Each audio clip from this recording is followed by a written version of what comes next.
다음은 충실한 시민의식을 위한 양심의 형성 시간입니다. 2015년 미국 주교회의에서 발표한 내용을 토대로 가톨릭 신자로서 나은 세상 건설을 위해 어떤 삶을 살아야 할지 안내해 주십니다. 이 시간 조민혁 요셉 신부와 김선미 아가다 수녀가 함께 하십니다. 안녕하십니까.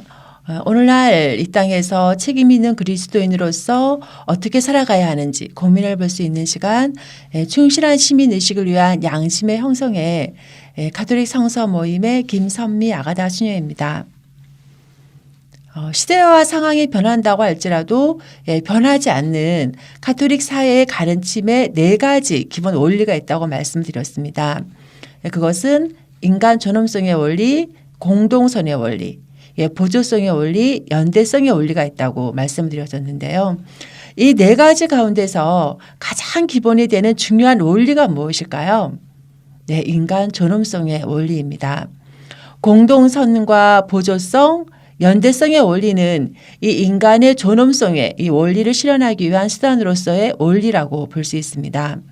그래서 가톨릭 교회는 언제나 인간의 존엄성을 옹호하는 것을 사회적인 가르침의 기본 신조로 삼아왔고, 이 원리를 기초로 하여서 사회 문제를 판단하고 또 실천의 근거로 삼아왔습니다. 오늘은 4번째로 연대성의 원리에 대해서 알아보도록 하겠습니다. 이제 세계는 인터넷이라든가 스마트폰과 같은 정보 매체의 발달, 교통수단의 발달 등으로 인해서 일일 생활권이 된 글로벌 시대가 되었습니다. 그러니까 세계는 정보와 컴퓨터 기술의 놀라운 진보로 인류 역사가 시작된 이래로 처음으로 알지 못하는 사람과도 관계 형성이 가능하게 되었습니다. 그래서 지구 곳곳에서 발생하는 각종 뉴스를 실시간으로 스마트폰이나 TV를 통하여 어느 곳에든지 볼 수 있는 하나의 공동체가 되었는데요. 오늘날 세계를 보게 되면 수많은 국가의 국내 예적인 생활에 부정적인 영향을 끼치는 온갖 형태의 착취와 억압과 부패로 인해서 불평등이 계속되고 있고, 또 선진국가, 개발도상국 간의 심각한 불균형이 전 세계 모든 분야에 걸쳐서 고착이 되고 있습니다. 이러한 전 세계적인 차원의 불의가 지속되는 위험한 결과를 미연에 방지하고자 윤리적이고 사회적인 차원의 연대적인 노력이 필요합니다. 즉 연대성의 원리를 바탕으로 하여서 개개인과 민족들의 관계를 지배하는 이러한 재해 구조를 극복하여야 하는 것인데요. 그러니까 공동체의 구성원으로서의 어떤 의무와 안전을 무시하고 자기 개개인만 혼자만 살기 위하여 나 하나쯤이야 하는 행동을 할 때 공동체는 무너지고, 따라서 그 피해는 결국 개개인에게 돌아오는 것인데요. 죄의 연대성이라는 말이 있습니다. 죄가 죄를 낳고 또 그 죄가 다시 다른 죄를 낳는 것인데요. 그러니까 연대성은 진정한 도덕 덕목 가운데 하나라고 할 수 있습니다. 간추리 사회교리 193항에 보면 연대성은 가깝든 멀든 수많은 사람들의 불행을 보고서 막연한 동정심이나 피상적인 근심을 느끼는 그 무엇이 아니다. 그와 반대로 공동선에 투신하겠다는 강력하고도 항구적인 결의이다. 그래서 우리 모두가 모두에게 책임이 있는 만큼 만인의 어떤 선익과 각 개인의 그 선익에 투신함을 뜻한다라고 나와 있습니다. 성경에 보면 루카복음에 이러한 내용이 있습니다. 율법 교사가 예수님께 물어요. 주님, 누가 저희 이웃입니까? 그러니까 예수님께서 착한 사마리아 사람의 비유를 말씀하신 다음에 율법 교사에게 되물으시는 거예요. 루카복음 10장에 보면 누가 강도를 만난 사람에게 이웃이 되어 주었다고 생각하느냐. 예수님께서는 강도를 만난 사람의 이웃은 누구였느냐라고 묻지 않으시고, 누가 강도를 만난 사람에게 이웃이 되어 주었다고 생각하느냐라고 묻습니다. 이것은 연대라는 것은 이론이 아니라 실천이라는 겁니다. 그러니까 마음으로부터의 반응이고 실행이라는 겁니다. 그것이 바로 소외되었던 사마리아 사람의 이 표본이 되는 까닭인데요. 아마도 우리는 아직도 누가 우리의 이웃인가 물어볼지도 모릅니다.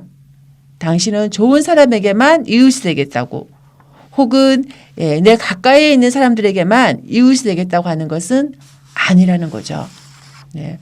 이 복음서가 말을 하는 것은 도움을 청하는 사람이면 누구에게나 이웃이 되어 주십시오 라고 말을 하는 것입니다.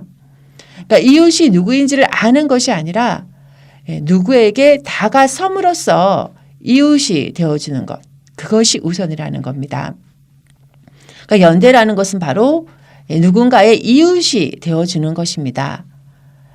가난한 이들에게 기쁜 소식을 전하고 잡혀간 이들에게 해방을 선포하며 눈먼 이들을 다시 보게 하고 억압받는 이들을 해방시켜 내보내며 주님의 은혜의 은혜를 선포하다라는 것이 루카복음 4장 18절에 나오는 말씀인데요. 마찬가지로 마태오복음 25장에도 배고픈 사람에게 먹을 것을 주고 목마른 사람에게 마실 것을 주고 헐벗은 이들에게 입혀주고 아픈 이를 돌봐주는 것, 그것이 바로 이웃이 되어주는 것이고 예수님께서는 늘 그러한 헐벗은 자, 목마른 자, 벌거벗은 자, 이러한 사람들과 늘 자신을 동일시하였습니다. 우리는 그런 사람들과 연대를 통해서 주님을 만날 수가 있는데요. 따라서 연대성의 원리는 우정이나 사회적 사랑이라고 할 수 있습니다. 연대하기 위하여 우선적으로 우리는 무관심으로부터 해방되어야 합니다. 그래서 연대성의 원리는 개인이 사회에 대해서, 또 사회는 개인에 대해서 서로 의존하며 서로 책임을 진다는 것인데요. 이 연대성의 이 원리로 인해서 인간은 다른 사람이 또는 다른 집단이 겪는 곤군과 비참과 불의를 예면하지 않습니다. 그러니까 단순히 안 됐다고 동정하는 것이 아니라 공동선을 위해서 투신하려는 결의를 굳히게 되는 것인데요. 따라서 연대성의 원리는 모든 사람이 깊은 유대 관계를 맺고 있다는 사실을 좀 깊이 인식할 필요가 있습니다. 그러니까 인간 존엄성의 원리를 바탕으로 하는 이 공동선의 원리, 보조성의 원리, 그리고 연대성의 원리는 사회생활의 모든 국면에 적용할 수 있는데요. 연대성은 서로 간의 사랑의 표현입니다. 그러니까 서로 간의 사랑을 깊이 생활할 때 각 유격 간의 사랑의 교류를 낳게 됩니다.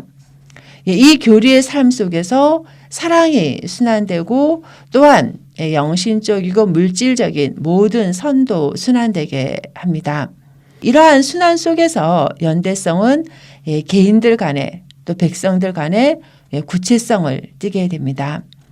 개인적인 관계에 있어서나 또 구조와 기관들 안에서나 마찬가지인데요. 이렇게 해서 우리 서로는 아름다운 공동체가 탄생이 되고 우리 모두 함께 성장해 갈 수 있는 살기 좋은 공동체를 마련해 갈 수 있습니다. 네, 감사합니다. 다음 시간에 뵙겠습니다.